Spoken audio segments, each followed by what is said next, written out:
दोस्तों, ये उन दोनों की बात है जब मैं और मेरा दोस्त राजू एक ही ऑफिस में काम किया करते थे और हम दोनों साथ में रहा करते थे। एक दिन ऑफिस से हम दोनों काम खत्म करके निकलने ही वाले थे कि तभी मेरा फोन बजने लगा। तो मैंने पॉकेट में से फोन निकाल कर देखा तो ऑफिसर के मैनेजर का फोन आ रहा था। फिर मैंने फोन उठाया तो इस पर मैनेजर ने कहा कि जो मैंने कल फाइल दिया था वो फाइल कंप्लीट करके कल सुबह तक दे देना, बहुत ही जरूरी है। फिर मैंने कहा कि ठीक है सर, आज ही मैं इस फाइल को कंप्लीट करके अपने घर जाऊंगा। इतना बोलने के बाद मैनेजर ने फोन काट दिया और हम दोनों उस फाइल को पूरा करने में लग गए। उस फाइल को पूरा करते करते रात के 11 बज गए और फिर हम दोनों ऑफिस से बाहर निकल कर अब ऑटो का वेट करने लगे। ऑटो का वेट करते करते आधा घंटा बीत गया था पर एक भी ऑटो नहीं मिला।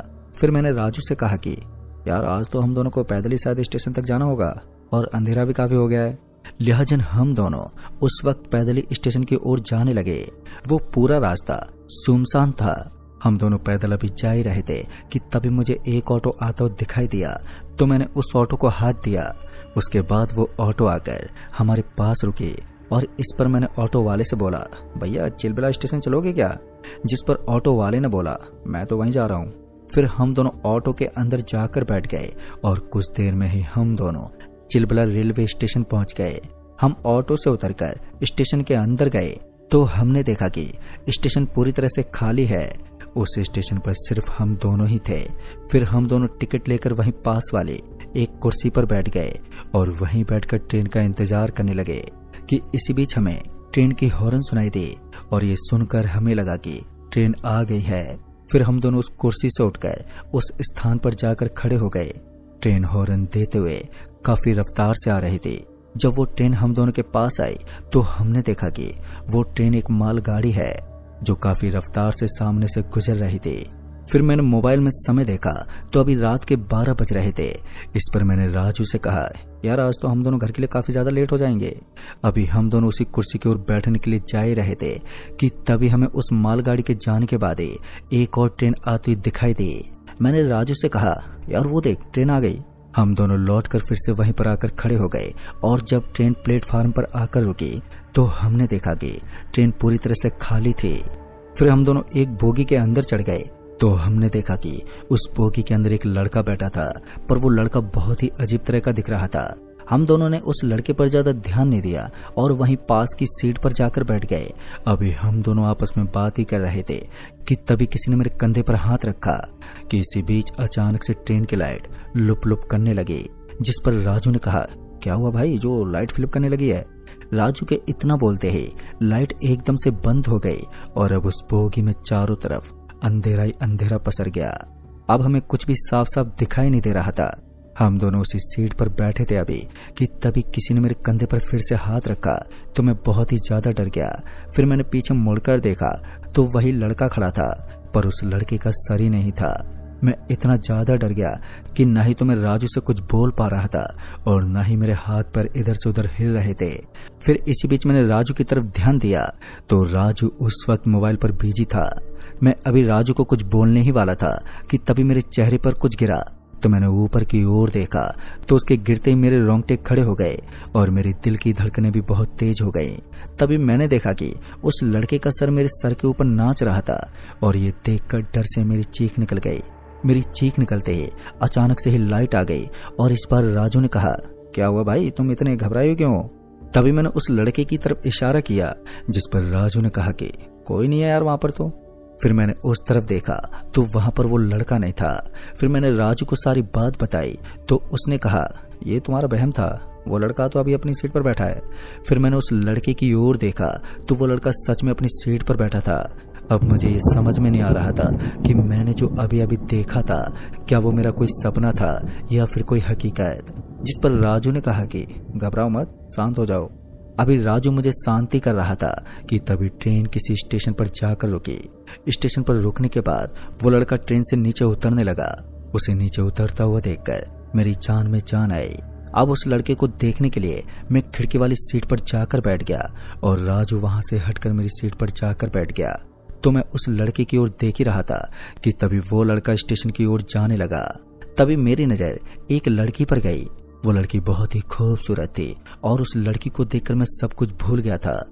मैं उस लड़की की ओर देखकर अभी यही सोच रहा था कि काश ये लड़की मेरे पास आकर बैठ जाए।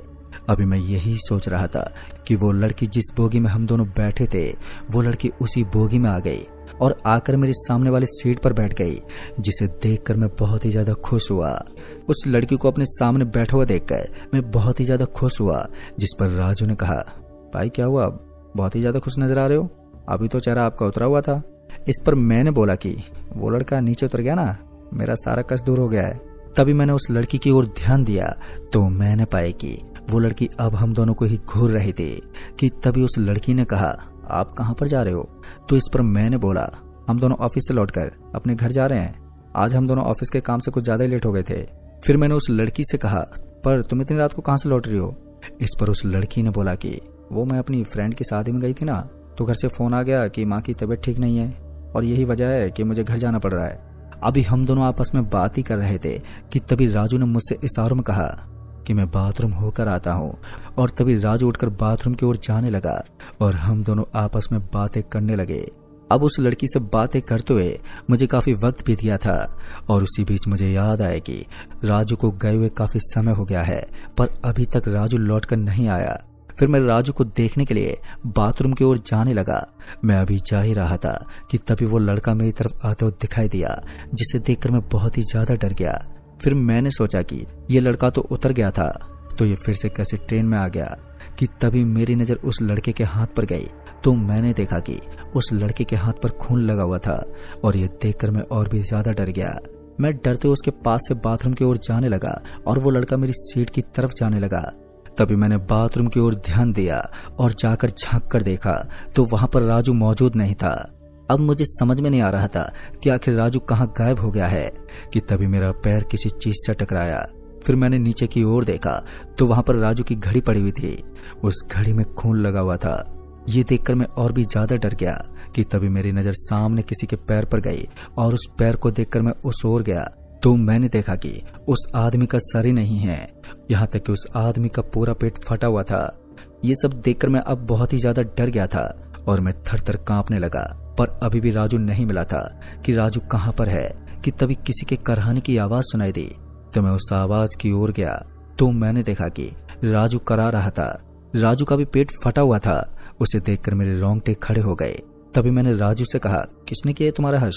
पर राजू कुछ बोलना चाह रहा था पर राजू के मुख से लफ्ज ही नहीं निकल रहे थे। और इसी बीच राजू ने मेरे ही सामने दम तोड़ दिया। अब मुझे कुछ भी समझ में नहीं आ रहा था कि इन दोनों का ये हाल किसने किया है। शायद उस लड़के ने किया होगा। वो लड़का नहीं बल्कि एक शैतान है। फिर मैं उसे देखने के लिए अपनी सीट की तरफ जाने लगा। मैं अभी अपनी सीट की तरफ जा ही रहा था कि तभी मैंने देखा कि वो लड़का एक शैतान के रूप में बदल गया था। उस लड़की को मारकर उसका हाथ चबाता देखकर अब मैं पसीने से लथपथ हो चुका था और मेरी डर की सीमा हद से पार हो चुकी थी। और फिर इसी बीच मैंने देखा कि मैं वहीं पर जमसा गया हूँ। कि तभी उस शैतान ने मेरी तरफ देखा और उसे अपनी ओर आता हुआ देखकर मैं वहां से भागते दूसरी बोगी में आ गया। पर अब मुझे कुछ भी समझ में नहीं आ रहा था कि अब मैं इस शैतान से कैसे बचूंगा। अब तो सिर्फ मेरे बचने का एक ही रास्ता था कि काश ये ट्रेन रुक जाए और मैं इस ट्रेन से नीचे उतर जाऊं। अभी मैं खड़ा ही था कि तभी मुझे ऐसा लगा कि कोई इस बोगी में आ रहा है। फिर मैंने उस तरफ मुड़कर देखा तो वो शैतान उस लड़की को घसीटते हुए लेकर आ रहा था।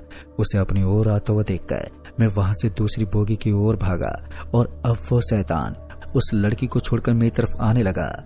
उसे अपनी तरफ आता हुआ देखकर अब मुझे भी लगने लगा था कि अब मैं भी शायद उन सभी की तरह ही उस शैतान के हाथों मारा जाऊंगा। तभी मैं भागते हुए लास्ट वाली बोगी के गेट के सामने खड़ा हो गया और अब वहीं पर खड़ा होकर मैं यही सोच रहा था कि काश ये ट्रेन यहीं पर रुक जाए। मैं सोचते हुए गेट के पास ही खड़ा था कि तभी मेरी नजर उस शैतान पर गई जो कि अभी भी मेरी तरफ ही आ रहा था। फिर इसी बीच मैंने भगवान को मन ही मन याद किया और मन में भगवान से ये कामना कर रहा था कि हे भगवान कि ट्रेन रुक जाए। कि तभी वो शैतान मेरे पास आ गया और उसे सामने देखकर अब मैंने अपने बचने की उम्मीद खो दी थी। जैसे वो मेरे पास आया तो वैसी ट्रेन किसी स्टेशन पर रुक गई कि तभी उस शैतान ने मेरा गला पकड़ लिया और मैं उस शैतान से अपना गला छुड़ाकर वहां से ट्रेन से नीचे उतरकर भागते हुए स्टेशन से बाहर आ गया। इसी बीच मैंने भागते हुए पीछे की तरफ पलटकर देखा तो अब वो शैतान मुझे कहीं भी दिखाई नहीं दे रहा था और उस शैतान को अपने पीछे ना पाकर मेरी जान में जान आई। पर स्टेशन के बाहर कोई भी दिखाई नहीं दे रहा था और अभी रात के 2 बज रहे थे। अभी मैं वहीं खड़ा होकर यही सोच रहा था कि मैं यहाँ से कैसे जाऊंगा कि तभी मुझे एक अजीब तरह की आवाज आई, जिसे सुनकर मैं पीछे की ओर पलटा तो उसे देखकर मेरे होश उड़ गए। अब उस शैतान के साथ राजू और वो लड़की और वही आदमी था जिसे मैंने ट्रेन में देखा था, पर वो सभी बहुत ही भयानक दिख रहे थे। उन सभी को देखकर मैं बहुत ही ज्यादा घबरा गया और वहां से मैं भागते हुए जाने लगा। मैं भागते हुए अभी जा ही रहा था कि तभी एक कार ने मुझे टक्कर मार दी और इसी बीच मेरी आंखों के सामने अब अंधेरा छा गया। और फिर जब मेरी आंख खुली तो मैं हॉस्पिटल में था। मैंने डॉक्टर से पूछा कि मैं यहाँ पर कैसे आया, तो डॉक्टर ने इशारा करते हुए पुलिस की तरफ देखने को कहा कि यही आपको यहाँ पर लेकर आए हैं। इस पर उस पुलिस वाले ने बोला, क्यों भागते हुए आ रहे थे? तो मैंने उन्हें सारी बात बताई, पर उन्हें मेरी बात पर यकीन नहीं हुआ। पर वो पुलिस मेरे लिए भगवान का अवतार थी, जिस वजह से मैं जिंदा बच गया। नहीं तो उस रात मेरे साथ क्या होता इसका मुझे अंदाजा तक नहीं था। तो दोस्तों, इस कहानी में बस इतना ही। कहानी आपको पसंद आई हो तो वीडियो को लाइक शेयर जरूर कर दें और साथ ही हमें नीचे कमेंट बॉक्स में जरूर बताएं। तो मैं आपका दोस्त राजकुमार जल्द ही मिलूंगा ऐसी एक और नई कहानी के साथ। तब तक के लिए बाय एंड टेक केयर।